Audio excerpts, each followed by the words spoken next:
Deuxième facteur important pour le chauffeur VTC, les horaires de travail. J'ai beaucoup de chauffeurs VTC qui ne réalisent pas un chiffre d'affaires qui leur paraît intéressant parce qu'ils choisissent mal leurs horaires de travail. Vous êtes chauffeur VTC, donc vous devez travailler au moment où il y a le plus de courses intéressantes pour vous. Si vous faites un choix différent que celui du besoin de vos clients, bah, vous allez réaliser moins de chiffre d'affaires.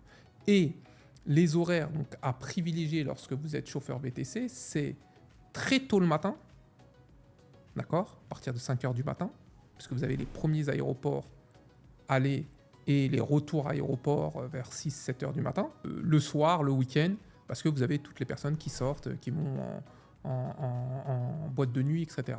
Donc si vous ne voulez pas travailler très tôt le matin et que vous ne voulez pas travailler la nuit, bah, vous allez réaliser un chiffre d'affaires qui sera inférieur et qui ne sera pas optimal.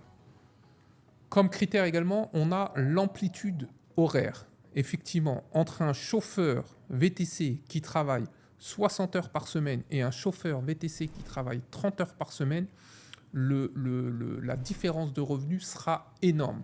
Ce qu'il faut bien comprendre, c'est que le chauffeur VTC, sur ses premières heures de travail, il travaille pour payer ses charges. Il travaille pour payer son comptable, pour payer son véhicule, pour payer l'essence, pour payer son assurance. Les premières heures de travail ne sont pas pour le chauffeur VTC. Si vous êtes un chauffeur VTC à plein temps, c'est votre activité principale, et que votre objectif est de faire 30 ou 35 heures par semaine, j'ai peur que vous soyez trompé de métier. C'est 4-5 000 euros net pour 60 heures de travail.